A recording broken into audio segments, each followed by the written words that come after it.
Bienvenidos amigos al desarrollo de las preguntas claves de esta semana. Como ustedes saben, todas las semanas tenemos 10 preguntas para poder examinar más de cerca el contenido de la lección de Escuela Sabática. En esta oportunidad, la lección lleva por título La conversión de Pablo. Y entonces vamos directamente a la primera pregunta. Dice lo siguiente: la conversión de Saulo de Tarso fue uno de los acontecimientos más notables en la historia de la Iglesia Apostólica. Bueno, sin duda fue uno de los acontecimientos más notables y esa es la declaración que encontramos el día sábado de tarde, donde dice: la conversión de Saulo de Tarso, quien se transformó en Pablo, fue uno de los acontecimientos más notables de la historia de la Iglesia Apostólica. Sin duda fue un episodio muy importante debido a que Saulo de Tarso era un campeón del judaísmo. Era el hombre de avanzada, de conocimiento, de defensa de la religión judía, pero él se encontró con Jesucristo en el camino a Damasco y entonces él tuvo una conversión maravillosa al cristianismo.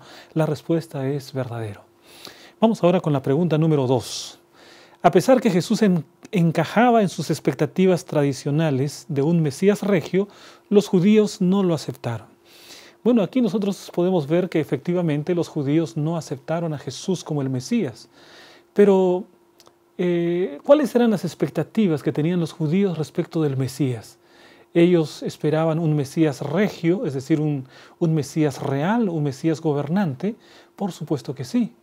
¿Y Jesús encajaba dentro de esas expectativas? Por supuesto que no. Miren ustedes lo que dice la lección de Escuela Sabática el día domingo. Jesús no encajaba en las expectativas judías tradicionales de un Mesías regio. De ninguna manera podían aceptar la idea de que el que había muerto en una cruz podría ser el Mesías de Dios. Para los judíos era inconcebible que el Mesías muriese. Y entonces ellos no habían entendido plenamente las profecías del Antiguo Testamento acerca del Mesías sufriente. Y por eso que cuando Jesús vino, ellos no lo recibieron. Por lo tanto, podemos decir que la respuesta es falso. Jesús no encajaba en la expectativa judía de un Mesías regio, de un Mesías real.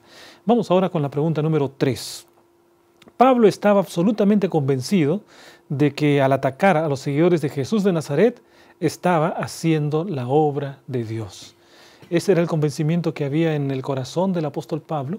Es interesante que Pablo era un fiel fariseo, un fiel cumplidor de la ley, y sin embargo estaba completamente equivocado. Miren ustedes lo que dice la lección en el día lunes. Pablo estaba absolutamente convencido de que al atacar a los seguidores de Jesús de Nazaret estaba haciendo la obra de Dios. Estaba plenamente convencido, estaba absolutamente persuadido que al perseguir a los cristianos estaba haciendo la obra de Dios.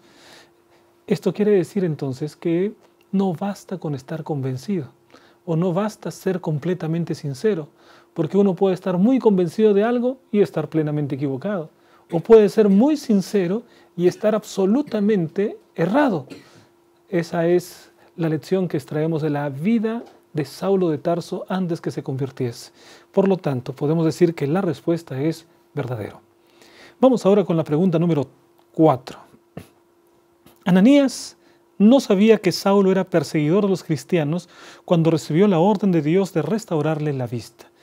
¿Cuál sería el tipo de conocimiento que Ananías tenía acerca de Saulo de Tarso? ¿Será que él sabía que era un perseguidor de los cristianos, un hombre sumamente peligroso para la iglesia, que había causado grandes estragos contra los cristianos allá en Jerusalén? La lección en el día martes tiene el siguiente comentario. Jesús le dio a Ananías la misión de visitar a Saulo para imponerle las manos y restaurarle la vista. No obstante, Ananías ya sabía quién era Saulo y también sabía cuántos de los hermanos habían sufrido y hasta perdido la vida por él. Bueno, esa es la verdad. Lo que encontramos entonces es que Ananías sí sabía quién era este Saulo. Por lo tanto, podemos decir que la respuesta es falso, porque la pregunta decía: Ananías no sabía que Saulo era perseguidor de los cristianos. Falso, Ananías sabía. Y entonces por eso es que él pregunta al Señor: ¿no se trata de este hombre que ha asolado a tu iglesia? La respuesta entonces es falso. Vamos con la pregunta número 5. El cambio en la vida de Saulo fue tan dramático que no se le puede atribuir ninguna causa humana. Efectivamente, podemos decir que el cambio en la vida de Saulo fue absolutamente dramático. De ser perseguidor se transformó en perseguido. De ser judío se transformó en cristiano. De ser alguien que estaba contra Cristo se transformó en un soldado de Cristo. De manera que se trata de un cambio dramático.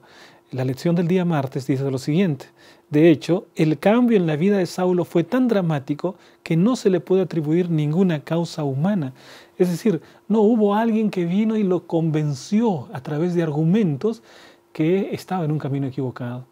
No fue una señal o no fue una argumentación de algún cristiano lo que lo convenció.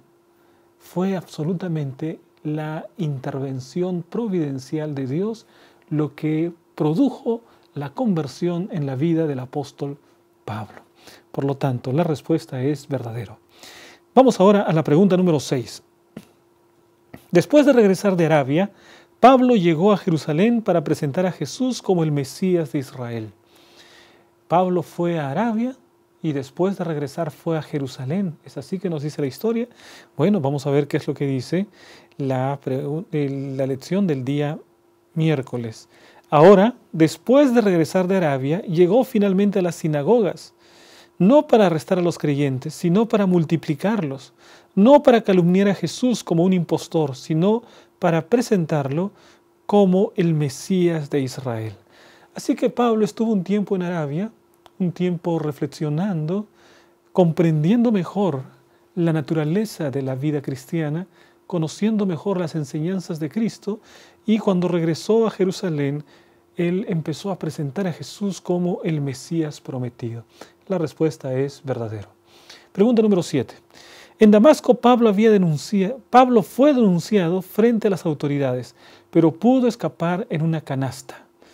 Es interesante esta historia. Pablo llega como perseguidor. Al entrar en Damasco, él ya ha sufrido una transformación porque se encontró con el Señor Jesucristo y en lugar de perseguir empieza a buscar a los cristianos para poder estar con ellos, para poder aprender de ellos, para estar con la iglesia. Miren ustedes lo que dice la lección en el día miércoles. Pablo pudo escapar en una canasta, posiblemente por la ventana de una casa construida en la muralla de la ciudad. Pablo, el perseguidor, escapando, metido en una canasta que fue bajada desde la muralla de la ciudad de Damasco. Por lo tanto, podemos decir que la respuesta es verdadero. Vamos ahora a la pregunta número 8. Después de su conversión, los cristianos de Jerusalén rápidamente aceptaron a Pablo.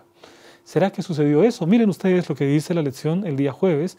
En Jerusalén, Pablo trató de unirse a los apóstoles. Aunque para ese entonces ya hacía 3 años que era cristiano, la noticia de su conversión sonaba tan inverosímil que los apóstoles, como Ananías antes que ellos, eran bastante escépticos. Temían que solo fuera parte de una trama cuidadosamente elaborada. Entonces, la iglesia no aceptó fácilmente a Pablo. La iglesia tenía un cierto temor. Algunos eran escépticos. Algunos pensaban que Pablo se había hecho el cristiano simplemente como una manera de poder destruir a la iglesia cristiana. Pero la respuesta entonces es falso. Pregunta número 9. Al principio, el círculo más estrecho de Pablo dentro de la iglesia de Judea fueron los creyentes hebreos como Bernabé y Felipe. ¿Quiénes fueron los primeros amigos? Efectivamente, fueron Bernabé. Bernabé fue el que presentó al apóstol Pablo delante de la iglesia. Sin embargo, Bernabé no era hebreo. Miren ustedes lo que dice el día jueves. El círculo de relaciones más estrecho de Pablo dentro de la iglesia en Judea siempre fueron los creyentes helenistas. ¿Quiénes son los creyentes helenistas? Son aquellos que, siendo judíos, habían vivido, trabajado y muchas veces nacido fuera de Judea, fuera de Jerusalén.